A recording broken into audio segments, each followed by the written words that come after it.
불과 2, 3년 전만 해도 대형 중고차 매매 단지, 인근 식당 가는 점심시간마다 기이하기 짝이 없는 진풍경을 연출하곤 했습니다.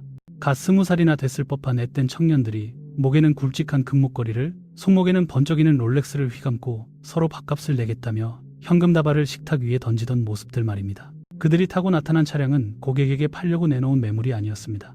본인들의 출퇴근용 에마로 끌고 온 포르쉐, 람보르기니, 지바겐 같은 억대 슈퍼카들이 주차장을 빈틈없이 메우고 있었죠. 그들의 행색은 평범한 딜러라기보다 마치 월스트리트의 거물 금융가처럼 보였습니다.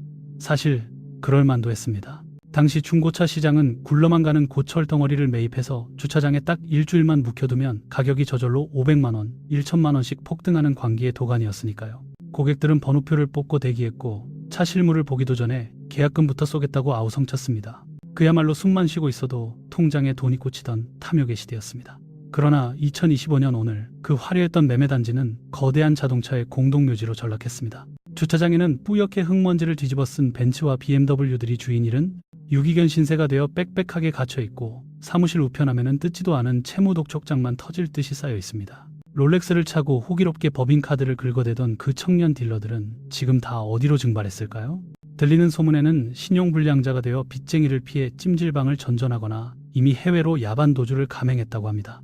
도대체 지난 2년 사이 30조 원 규모의 대한민국 중고차 시장에는 무슨 일이 벌어진 걸까요?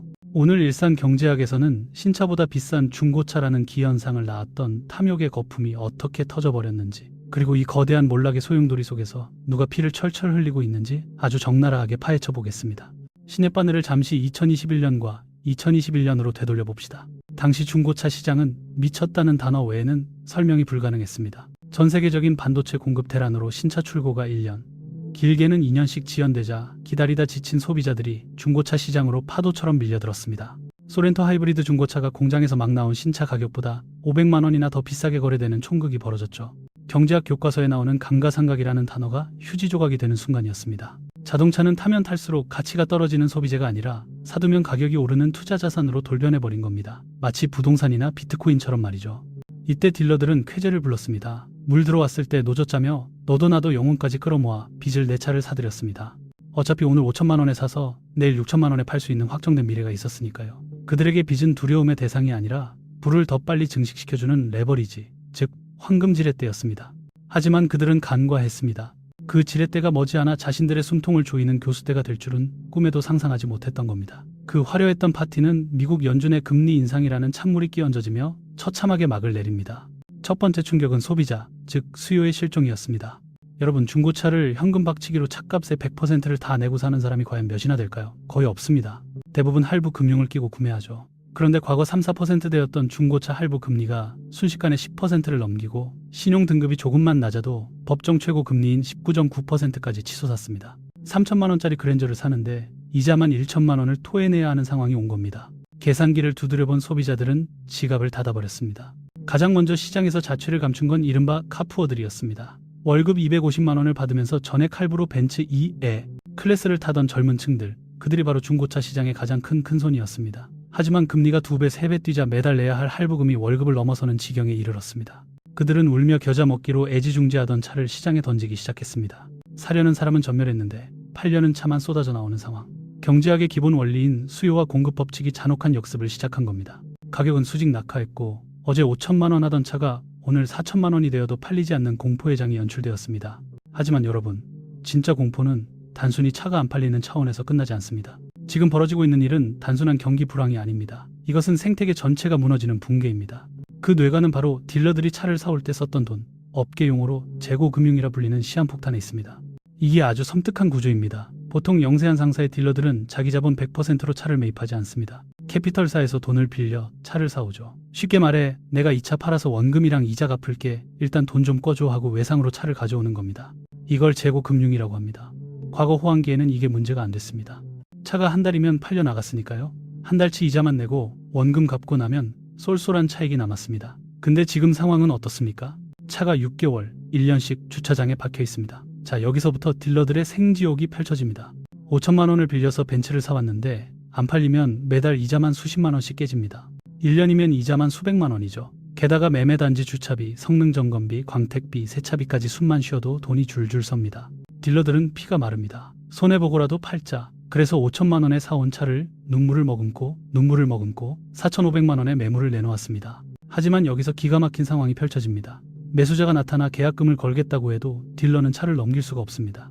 그 이유가 뭘까요? 자금을 대준 캐피탈사에서 원금인 5천만 원을 전액 상환하지 않으면 명의 이전에 필요한 서류를 일절 발급해주지 않겠다고 으름장을 놓기 때문입니다. 한번 그려보십시오. 딜러가 5천만 원이라는 거액의 빚을 지고 매입한 벤츠를 손해까지 감수하며 4,500만 원에 처분하려 합니다. 그러나 소유권을 넘기려면 금융사에 잡혀있는 저당 설정부터 해지해야 합니다. 이때 캐피탈사의 답변은 단호합니다. 4,500만 원으론 어림없다. 우리가 대출해준 원금 5천만 원 10원 한 장 빠짐없이 가져와라. 부족한 500만 원은 네 생돈으로 채워넣기 전엔 서류 못 준다. 이것이 현재 중고차 딜러들이 맞닥뜨린 생지옥의 실체입니다. 지난 1년간 이자 내랴 생활하랴 이미 통장 잔고는 바닥을 드러냈고 당장 메꿀 500만 원이 없어 구매자를 코앞에 두고도 거래를 포기해야 합니다. 결국 차는 다시 주차장 구석으로 밀려나고 또다시 고금리 이자를 토해내는 악순환의 굴레에 갇힙니다. 이런 악성 재고가 매매단지마다 수천 대씩 쌓여만 가고 있습니다. 이 과정에서 딜러들의 든든한 물주 노릇을 하던 금융사들의 태도는 그야말로 피도 눈물도 없이 돌변했습니다. 비 올 때 우산 뺏는다는 금융권의 잔혹한 속설이 이번 사태에서도 여실히 증명된 셈입니다. 호황기에는 사장님, 자금 좀 더 써주세요. 한도 팍팍 늘려드립니다. 라며 굽실대던 영업사원들이 금리가 뛰고 연체율이 조금이라도 불안해지자 가장 먼저 딜러들의 숨통을 조여오기 시작했습니다. 만기 연장은 절대 불가합니다. 당장 상환하세요.